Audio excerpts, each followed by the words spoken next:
muka bumi ini, kamu sudah didahului oleh doa-doa indahnya. Di setiap malamnya beliau mendoakanmu, ya Allah ampuni umat saya yang sekarang ada ataupun yang akan datang. Ya Allah ampuni umat saya, ya Allah yang mereka lakukan dosanya dengan sengaja ataupun yang enggak. Ya Allah ampunin dosa umat saya, ya Allah sayangi umat saya, ya Allah lindungi umat saya, ya Allah selamatkan umat saya, ya Allah masukkan umat saya ke dalam surga. Kamu udah disayangin sama Nabi Muhammad dari 1400 tahun yang lalu. Tapi Bu, Kak, Dek, kalau kamu waktu hidup di dunia udah kebangetan nakalnya, kalau kamu di atas muka bumi ini kabur-kaburan terus-terusan, kalau kamu di atas muka bumi ini hidup gak peduli sama Nabi Muhammad, saya takut Nabi Muhammad nyerah dari kamu, kemudian mengatakan dia sudah bukan lagi umat saya, ya Allah.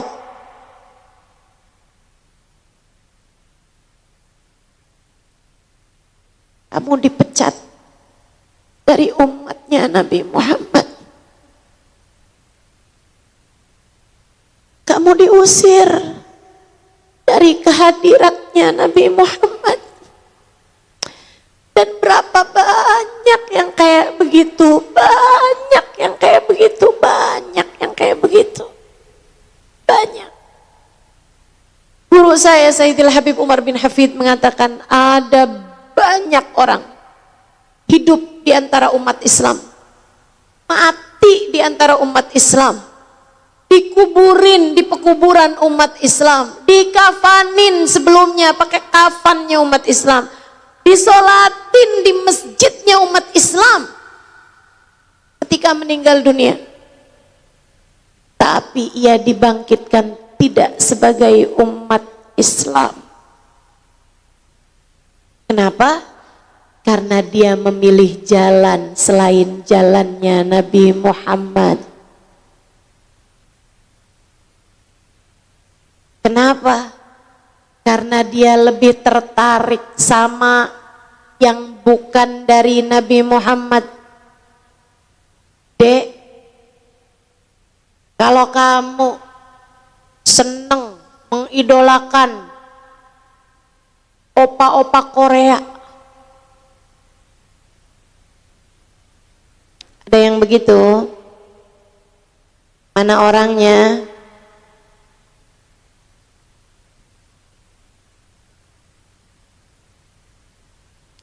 Sampai HP-nya penuh menggambar-gambarnya dia tuh, fotonya dia, bayang-bayangin. Ya Allah, ya Allah. Hati-hati, hati-hati. Yuhsyarul mar'u ma'aman ahab. Seseorang di akhirat nanti hanya dikumpulkan dengan yang dia cintai. Yang kamu idolakan itu gak dikasih sama Allah sujud barang 1 rakaat sekalipun. Yang kamu seneng lihat fotonya itu orang yang bahkan gak pernah sebut nama Allah sekalipun. Bukan deh, urusannya bukan karena, ya kan dia bukan orang Indonesia Ustazah, dia bukan orang, bukan. Urusannya adalah karena Allah tidak menginginkannya. Hidayah ini urusan Allah, maka nggak usah taruh dalam hatimu cinta kecuali kepada orang-orang yang ahli sujud kepada Allah, biar nanti di hari akhirat kamu bisa dikumpulkan bersama mereka. Ibu-ibu juga gitu, ya Bu ya. Gak usah kayak begitunya, sampai segala Pak masak ya hari ini, saya mau maraton drakor.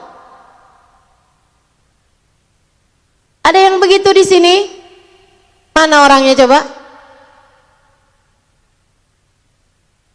Saudariku sekalian yang saya muliakan, Ustaz emang nggak boleh? Boleh. boleh aja. Cuman masalahnya hati kamu jangan punya kecondongan. Kamu sekedar tahu jalan ceritanya, kayak ada pelajarannya dalam kehidupan, ala kadarnya, sekedarnya aja, nggak jadi masalah. Teman-teman sekalian yang saya muliakan. Tapi kalau sampai hatimu condong, kepincut, seneng, naksir, apalagi mengidolakan, sampai kamu contoh cara pakai bajunya, sampai kamu makan makanannya padahal kamu nggak suka dipaksain suka. Maksud kamu apa begitu coba? Maksud kamu apa? Saudaraku sekalian yang saya muliakan, yuk belajar biar cinta sama Nabi Muhammad. Ini saya punya cerita. Saya punya cerita. Diceritakan sama guru saya, Hubabah Nur, beberapa tahun silam. Waktu saya mondok di sana, dan beberapa kali juga Hubabah cerita ini. Ceritanya gini. Cerita ini dengar langsung sama Hubabah, sama ada seseorang yang menceritakan ini kepada beliau. Ada orang masuk Islam, perempuan masuk Islam di India. Tapi dia itu tinggal di India itu dengan orang di sekitarnya nggak ada yang Islam. Dia belajar bahasa asing, belajar bahasa Inggris dan lain sebagainya, ketemu orang Islam, dia pelajari tentang Islam, habis itu dia baca banyak tentang Islam, akhirnya dia masuk Islam. Si perempuan ini. Satu waktu dia masuk Islam ini keluarganya nggak ada yang tahu. Saya bisa lanjutkan ceritanya atau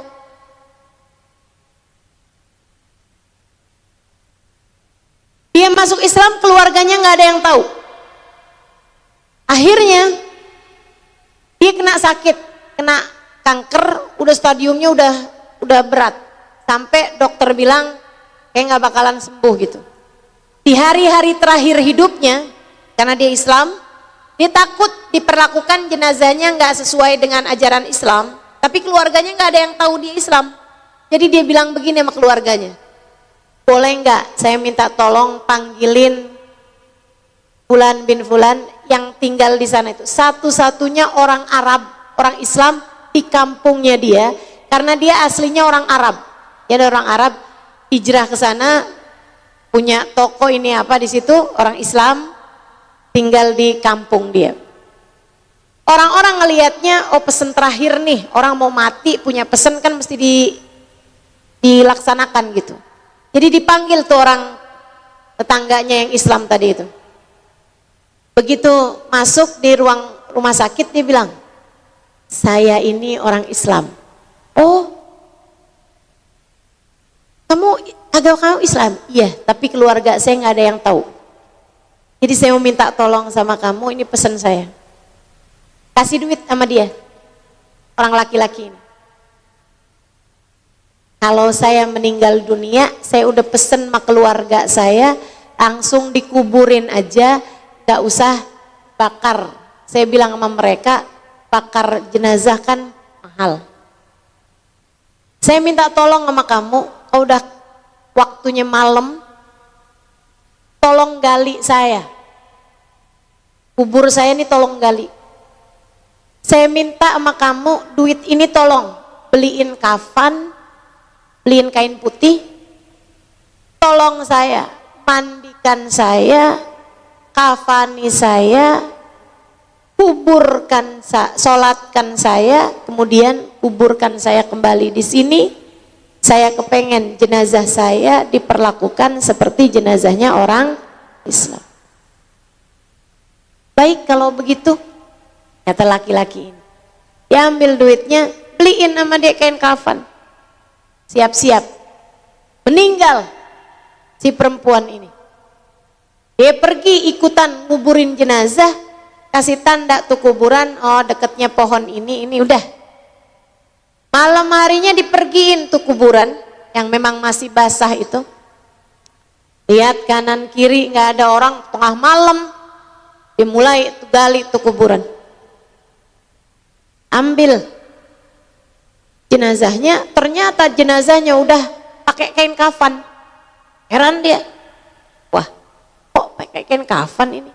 Dibuka tuh jenazah, karena penasaran, takutnya bukan dia kan.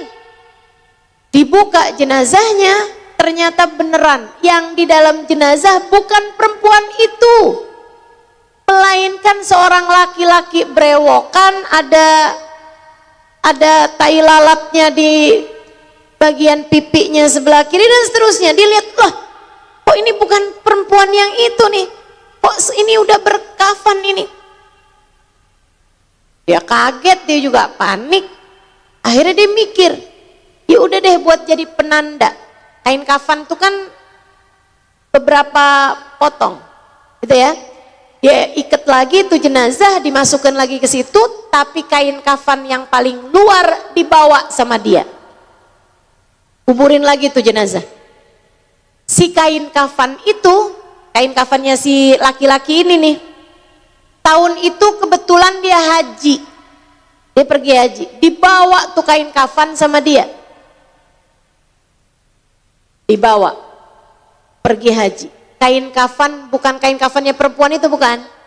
Kain kafan dari orang laki-laki yang ada di kuburan itu. Paham sampai sini?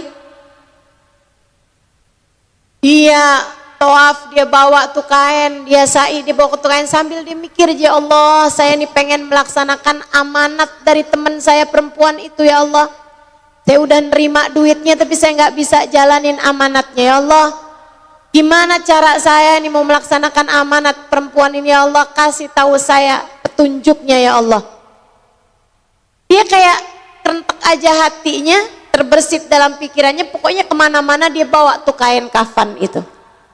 Satu hari habis dia mengerjakan sholat sunnah di Mekah, dia didekati sama seorang pemuda. Pak, Bapak kemana-mana bawa kain ini, Pak, ini kain apa, Pak?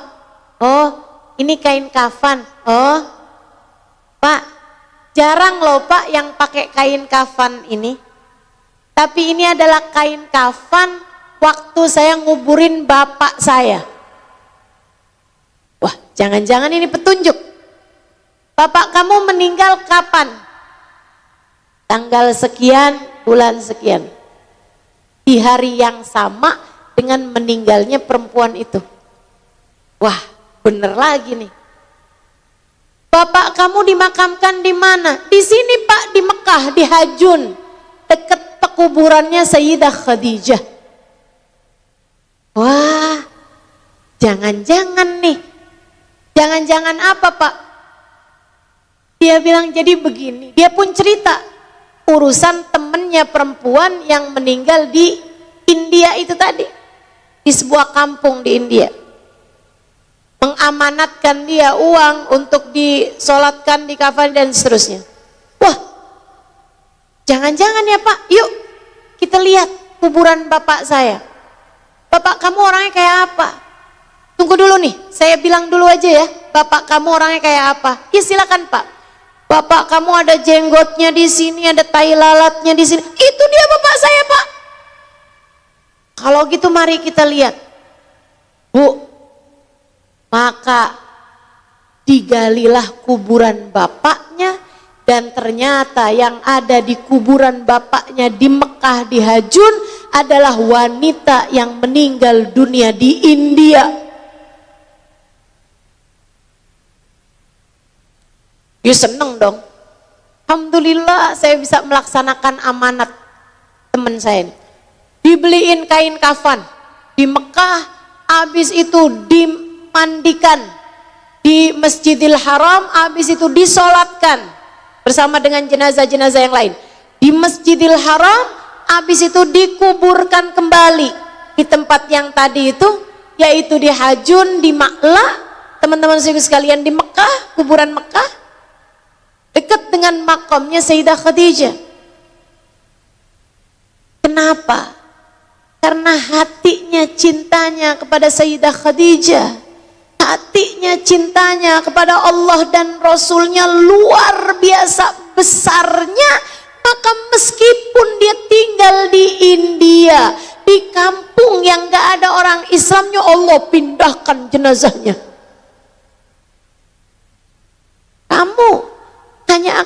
sama dengan yang kamu cintai.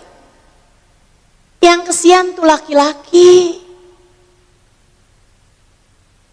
Tinggal di Mekah, meninggal di Mekah, dimandikan, disolatkan di Mekah, dikuburin di Mekah, dipindahin sama Allah ke India, barengan sama orang-orang Hindu. Ibu-ibu saya sekalian, kenapa nih kayak begini nih? Aduh, kenapa bapak saya nih kayak begini, kesian, kata si anaknya. Kita tanya sama ibu saya, berangkat bareng-bareng, ketemu sama ibunya, diceritain ceritanya. Ibunya bilang, ya ampun, padahal cuman gitu doang, ya Allah serem bener, kata istrinya. Kenapa bu? Dia bilang, bapak kamu itu, mohon maaf nih ya, ini 17 tahun ke atas. Bapak kamu itu kalau habis berhubungan intim di masa-masa musim dingin, bapak kamu suka ngomong kayak gini, ya ampun males banget ya mandi, enak kayak jadi orang Hindu kagak usah pakai mandi.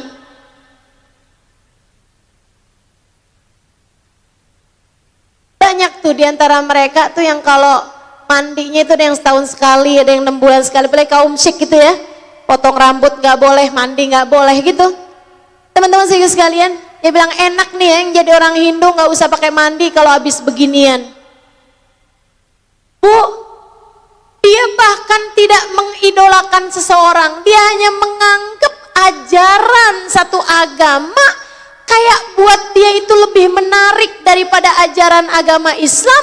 Segitunya Allah cemburu dicabut iman sebelum kematiannya, sehingga dia walaupun meninggal dunia dikuburin di pekuburannya orang Islam, nggak nanggung-nanggung, deket makamnya Sayyidah Khadijah, dipindahin sama Allah ke India hanya karena menganggap bahwa ajaran Hindu ada bagiannya yang lebih menarik buat dia daripada Islam. Hati-hati, hati-hati. Kamu hanya akan dikumpulkan dengan yang kamu cintai. Maka pastikan, Bu, Kak, Dek, Nak, pastikan ini kita masih punya sisa kehidupan yang nggak tahu bertahan berapa lama. 10 tahunkah, 5 tahunkah, 3 tahunkah, 2 tahunkah, setahunkah, sebulankah, 2 minggukah, semiggukah, kita nggak tahu. Tapi di sisa hidup yang kita punya, pastikan kamu mencinta, pastikan kamu mengerjakan apapun yang membuat kamu pantas diterima sama Allah, pantas diterima sama Nabi Muhammad. Biar saat datang ajal menjemput kamu, kamu nggak nyesel. Adik-adik yang belajar dek, bukan biar nanti saya jadi perempuan sukses, bisa jadi ustazah, diundang di mana-mana. Gak penting deh, gak penting. Saya kasih tahu, popularitas gak penting. Saya sampaikan perasaan saya kepadamu dek. Dengerin saya adik-adikku sayang. Kamu sebagai santri, saya santri. Saya senior kamu, dengerin saya. Saya mentor kamu, dengerin saya. Saya santri dan saya dikenal banyak orang saat ini. Tapi kamu saya kasih tahu rasa hati saya. Andai di atas muka bumi ini saya nggak dikenal siapapun, tapi Nabi Muhammad kenal sama saya, cukup bagi saya. Andai di atas muka bumi ini saya nggak dimauin sama siapapun, saya nggak diterima sama siapapun, tapi saya tahu Nabi Muhammad menerima saya, atau kalau saya meninggal dunia Nabi Muhammad menerima saya, udah cukup buat saya. Tapi saya kasih tahu, andai seluruh orang di dunia ini kenal sama saya, tapi Nabi Muhammad tidak berkenan menerima saya, nggak ada artinya apa-apa. Ini semuanya buat saya.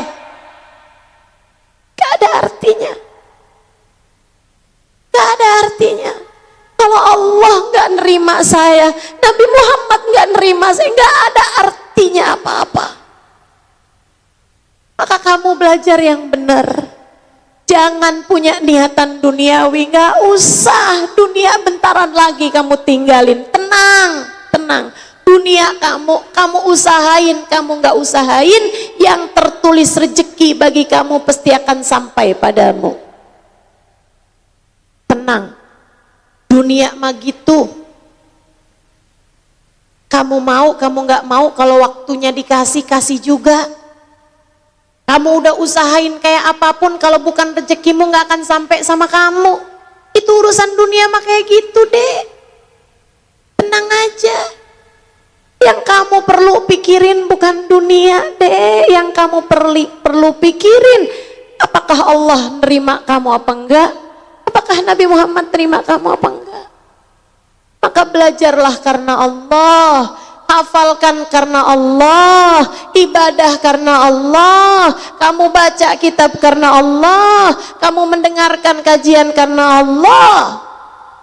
Demikian pula ibu-ibu, nenek-nenek, kakak-kakak, semua yang ada di sini. Andai pun orang seluruh dunia nggak mau sama kamu, kalau Allah dan Rasulnya mau sama kamu, cukup, nggak apa-apa. Saat kamu merasa, tuh kan, bener ustazah kan, yang paling penting tuh istri yang diterima sama suaminya. Tapi ini suami saya kayak nggak ada cukup-cukupnya sama saya. Kalau kamu merasa begitu, udah nggak apa-apa. Saya kasih tahu, dunia mah bentaran, udah. Kamu jalanin taat sama suami kamu, yang sabar, jalanin aja hari demi hari, sambilan kamu nabung. Gimana caranya jadi hamba yang diterima sama Allah? Gimana caranya biar jadi umat yang diterima sama Nabi Muhammad? Kerjain sunnah-sunnahnya Nabi, tinggalin dosa-dosa, jangan tertarik sama yang haram. Tertariklah sama Nabi Muhammad. Jangan kepengenan sama yang haram-haram, jangan tinggalin semua hal tersebut. Berusahalah buat jadi seseorang yang pantas diterima sama Nabi Muhammad.